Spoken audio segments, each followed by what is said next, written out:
Afternoon, everyone, and thank you for joining us today for the October series of our Outlook webinar series. As a reminder, this presentation is being recorded. Today we have a special guest, Jeff Bradacs, a portfolio manager with Picton Mahoney.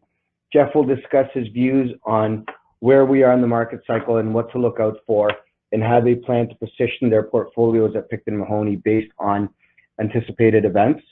He'll shed some light on one of the most asked questions that we've been getting: how far along are we in this cycle, and could this cycle be extended? And on the flip side, what would be the catalyst that may cause this to end sooner than anticipated? But before I hand it over to Jeff, I wanted to recap the market performance here to date, along with some recent events that have captured the headlines, the media headlines. Bear with me here.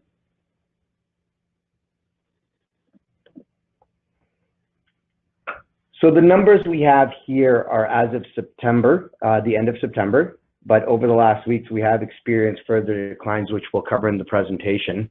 The TSX at the end of September was down 0.8%, but as of yesterday, it was actually down 4.2%. The US index measured by the S&P 500 was up 9%. And in Canadian dollar terms, that's 12.6 with the strength of the US dollar. But as of yesterday, again, it gave back 4% is up only 5.1 since from January. The international index, which is measured by the MSCI UFI index, these are developed countries, not including North America, was down 3.8%. Again, in Canadian dollar terms, it was fairly flat at 0.06. The emerging markets has been an unpleasant surprise, down 9.5 and 6.6 in Canadian dollars. Crude oil, the bond index is down 3% in Canada as of September. WTI, which is a crude oil known as West Texas crude, was trading at 73.25 and is up 21% for the year, 21.2. Unfortunately, our Canadian crude oil price, measured by Western Canadian Select, or WCS, is trading much lower and has reached a gap of over $50 this month. Compared to the WTI prices.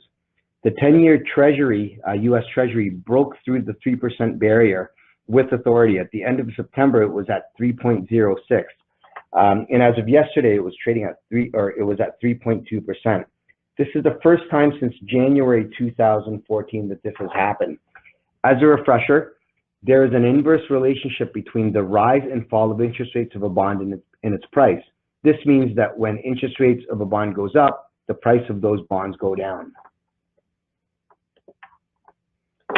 So everyone, especially the stock market pundits, have been watching the 10-year Treasury, and this has spooked the markets and has been a major catalyst to the pullback that we've recently seen.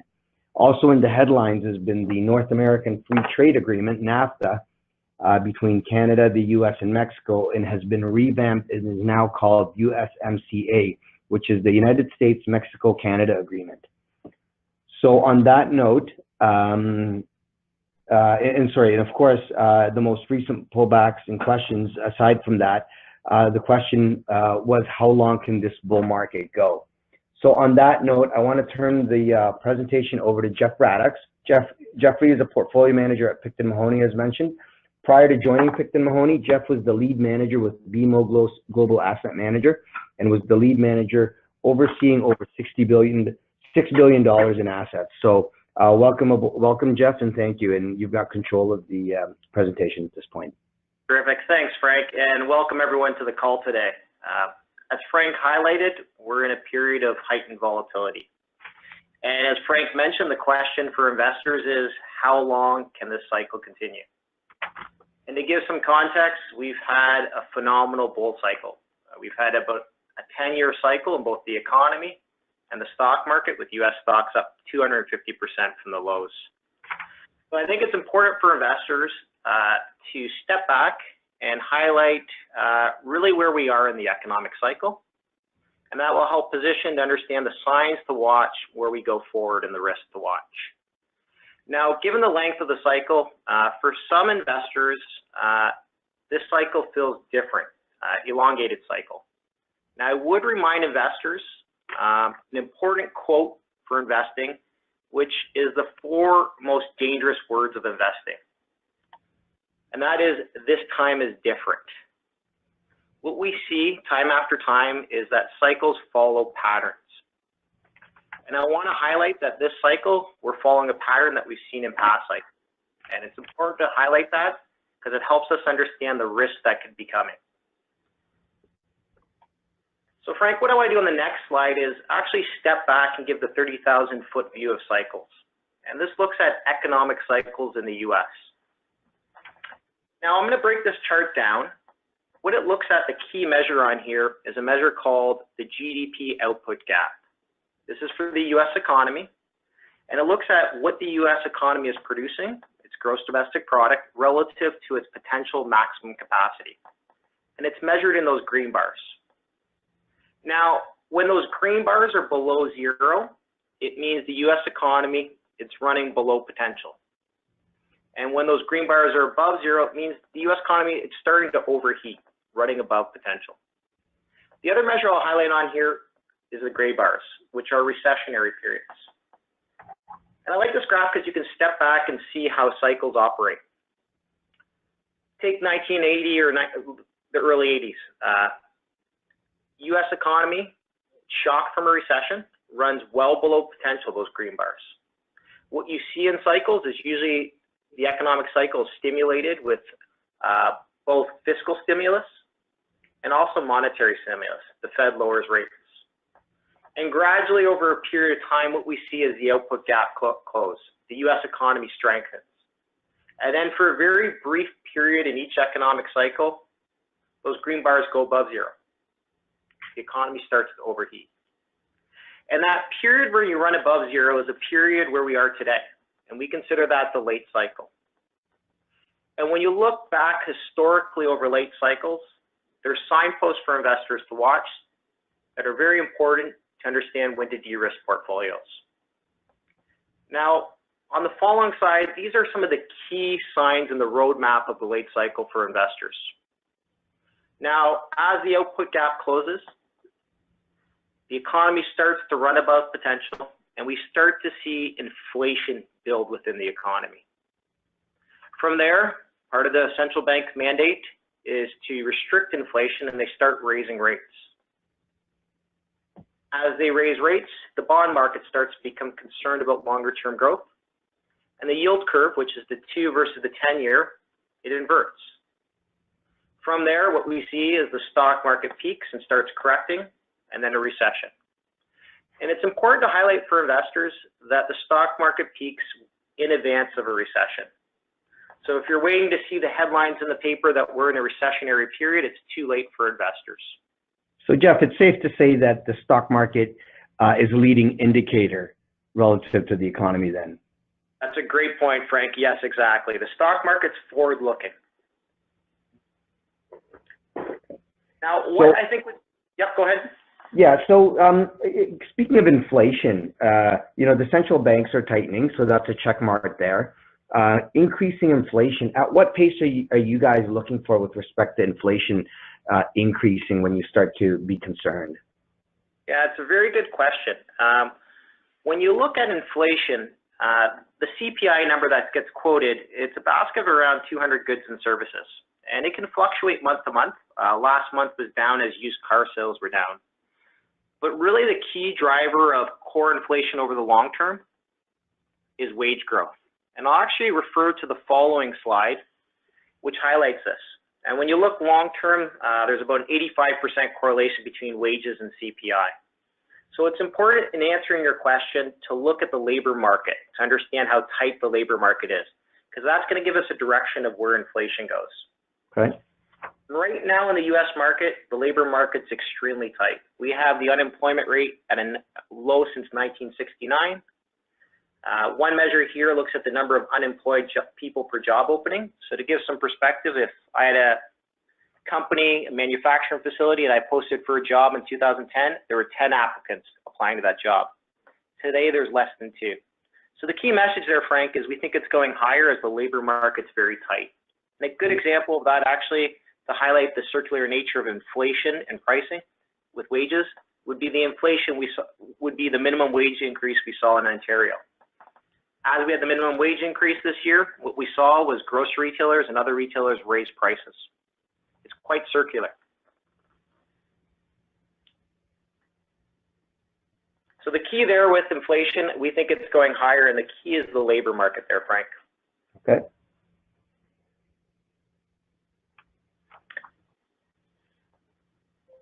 What I think would be next, actually, to look at, Frank, is really where we are in the cycle and some of these road signs we're passing. I think inflation is the first one we're seeing. The next one to watch for is then how the Fed responds. And restrictive monetary policy is important to see from the Fed because that can slow down growth and quite often can expose stresses and asset leverage within the economy or broader global markets. I would say when you look at the central bank from a very high level, policy doesn't appear too restrictive. And to highlight that on the following slide, when you look at the Fed fund rate, which is the rate they use to control, raise rates and restrict monetary policy, it's only moved from 0 to 200 basis points. So initially, that doesn't look too restrictive. However, I don't think this chart on slide 9 really gives the full picture of all the tools the Fed's used lately. For those not familiar, when the U.S. economy in 2009, rates were lowered to 0, the U.S. economy was still struggling. So the central bank introduced a measure called quantitative easing, where they purchased over $3 trillion of bonds. And it was there to lower the rates and stimulate the economy. So the following slide is a very interesting slide to highlight really the full picture of the Fed. And it highlights a measure called the shadow Fed funds rate, which includes the effect of quantitative easing. And in 2009, when rates were brought to 0, that quantitative easing brought rates down by an additional 300 basis points. And the reason I highlight that is it highlights today what the Fed's done. They've unwound that balance sheet, the quantitative easing, that's 300 basis points of tightening, plus they've raised rates 200 basis points. So in aggregate, nearly 500 basis points of tightening. And as I mentioned at the start of this presentation, cycles follow patterns. And what we see in the past is the Fed starts to become more restrictive, that it usually puts stresses. And the following slide actually gives some historic perspective on the tightening of the Fed before triggering an accident or a recession. And on this slide, for those following the chart on slide 11, the red bar looks at the cumulative tightening by the Fed, and the gray bars indicate recessionary periods. And prior to this cycle, the last 3 cycles, they raised rates around 500 basis points before triggering a stress within the economy. And where we are today, when you include the effects of quantitative easing, we're pretty close to that. So what we're looking for at Picton Mahoney, we're looking for where this could cause stress within the broader market, and I'll talk about that later in the deck. Do you anticipate any more, like what are we anticipating from the Feds for the balance of the year and also 2019 with respect to the shorter end of the tightening process? Yeah, good question. We expect the Fed to continue to hike rates again this year and into next year.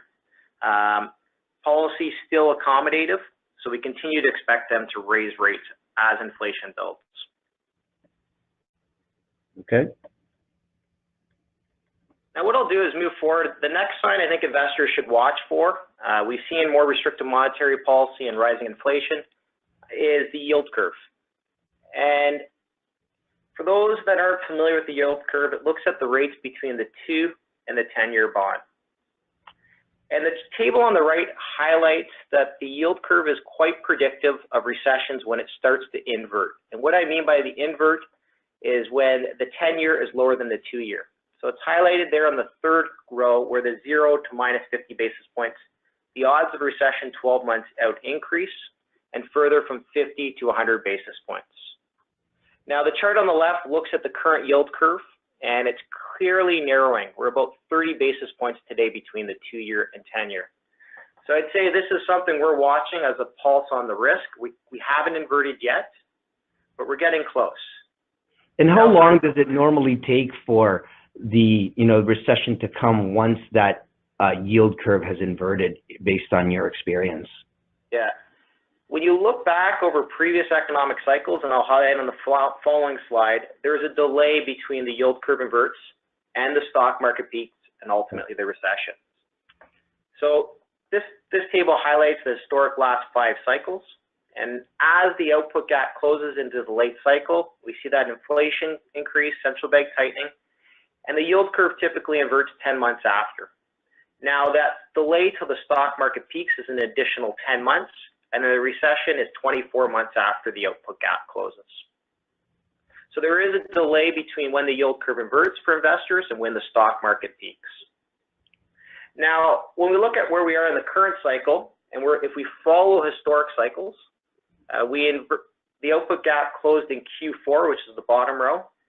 We're seeing that inflation build with wages tight, the labor market, and central bank tightening. We've had removal of quantitative easing plus rate hikes. And the next sign for investors to watch is the yield curve, and we're not there today. Now, we've been spending a lot of time at our firm debating what could extend this cycle and what could shorten this cycle. And I think it would be good to highlight some of those reasons, what could lengthen this cycle. So I'll start with the more bullish arguments. Is something very unusual this cycle is in the late innings of the cycle, we've had fiscal stimulus through tax cuts in the US. And what that causes a lot of optimism amongst small businesses. And this chart highlights an indication from small businesses about their indication for new orders, new CapEx, and that's the highest since 1973. So a bullish indicator we'd look for is if small businesses start to spend on CapEx this year. I would say when we look at this year, we haven't seen that from small businesses. Some bulls may argue the tax cuts came late in the year, companies hadn't already firmed up their budgets, and we may see it this year. I would look for an early indicator with this with regional banks in the US to see if companies are using their lines of credit, utilization, and starting to borrow more for new orders. And we're not clearly seeing that right now with the bank earnings this week. Now, signs and risks that we're keeping a pulse on in the late cycle. The first sign on slide 15 is very important. And I think this is part of the volatility we're seeing in the marketplace. It goes back to your earlier slide where you highlighted the regional indexes year to date. And what we've seen this year is a decoupling of global economic growth. What I mean by this is the US economies continue to be strong, but other developed markets have started to roll over. And prior to the October volatility, we had seen breadth, stock market breadth, and other major economies in Europe and other areas of the globe already start to roll over. And this is a broader concern for us that the only strong economy out there is the US economy. The second risk that we're keeping a pulse on is that we have this tightening phase by the central bank within the US, but it's putting some stresses on other areas of the globe. And this is another area that's caused some volatility in the marketplace. Specifically, what we're seeing is some stress in emerging markets. And to give some context, there's a number of emerging market countries over the last decade that have been borrowing in US dollars. It was to their advantage as the US was lowering rates, but now as the US is in a tightening phase, raising rates, the dollar is starting to appreciate, it's putting stress on these companies to pay back that debt. And most recently, we've seen a flare-up in Turkey and stresses in their debt market. The chart on the left highlights a measure called credit default swaps, which is a measure of stress within the bond market. And we've seen that widen out for Turkey. Now, this is a risk we're keeping a pulse on, and we've seen this in past cycles. And to draw a parallel in the late 90s as the Fed was raising rates, in 97, we had Thailand default with the Asian crisis. I would say, highlight that the S&P didn't react too materially then, but a year later we had Russia default, which is much bigger impact to the broader marketplace. So this is one area we're definitely keeping a pulse on for risk.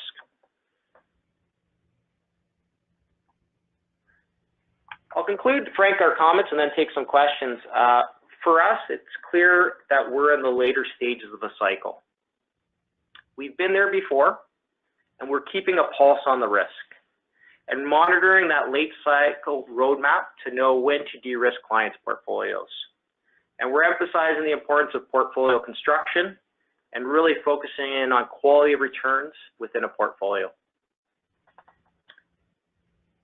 That concludes the outlook, Frank. I can switch now to talk about where we're positioning the portfolio, or do you have any questions on the outlook? No, I think, you've covered it pretty well and answered some of the concerns and what to look out for from our perspective and our clients' perspective. So feel free to move towards how you would position the portfolio in this late cycle stage that we're in right now. Great. I'll move down to slide 23. And we're still seeing opportunities out there. I want to be clear in the market space. We're just keeping a pulse on the risk given we're in the late stage of the cycle. Now, within our portfolio, we do expect rates to continue to rise. So sectors that are rate sensitive, we have minimal exposure in the portfolio. So that would be areas like telecom and utilities. We're still seeing great opportunities in some of the cyclical sectors, but recognizing we're in the late cycle, we have dialed back our exposure. And then Canadian marketplace is very much a resource economy. We are seeing tactical opportunities specific to some of the commodities, both copper and also the energy complex. Now, I'd highlight in the energy complex, it's very particular unusual time right now in the Canadian marketplace. We have global oil prices breaking to multi-year high and Canadian energy stocks at multi-year low. And it's because for the oil we produce in Western Canada, we're receiving a massive discount. Last week, it was a $50 discount.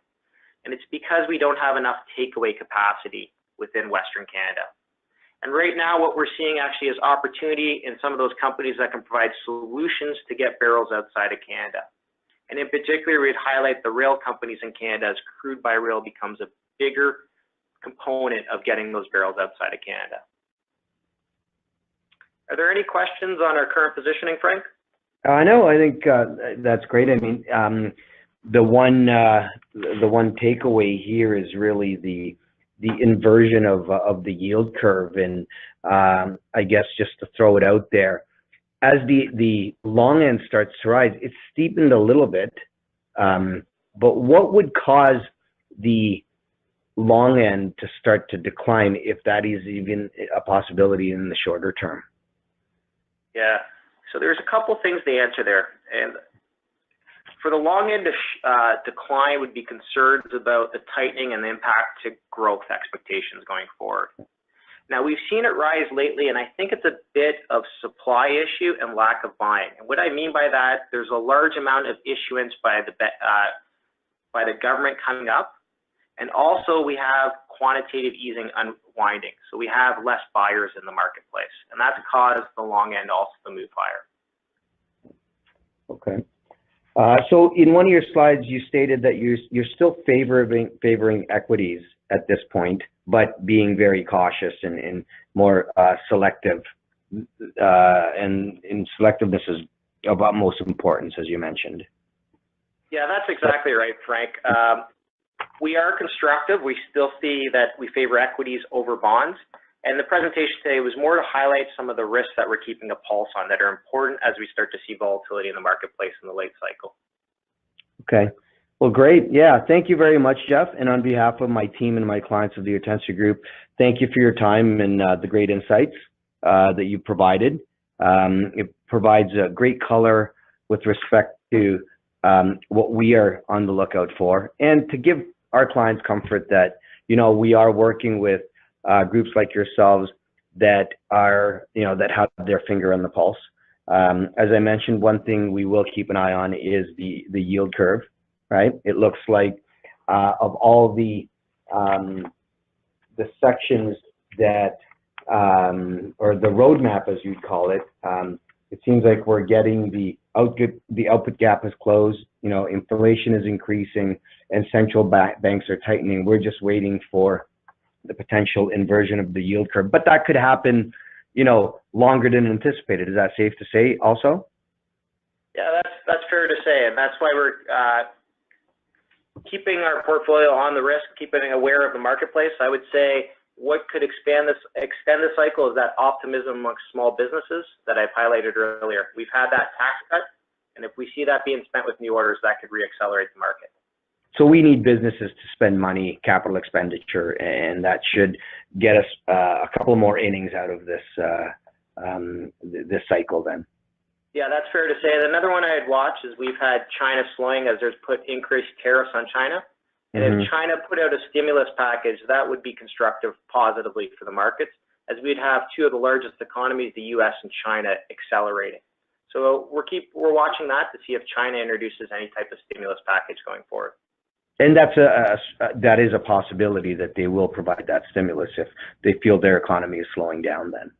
Yeah, it's a good point. If their economy is slowing, they're trying to control it, but there's been increased tariffs put on their economy. If they start to see more slowdown than they're expecting, they could introduce the stimulus package. And especially for the Canadian market, that would be bullish given the resource nature of the Canadian market.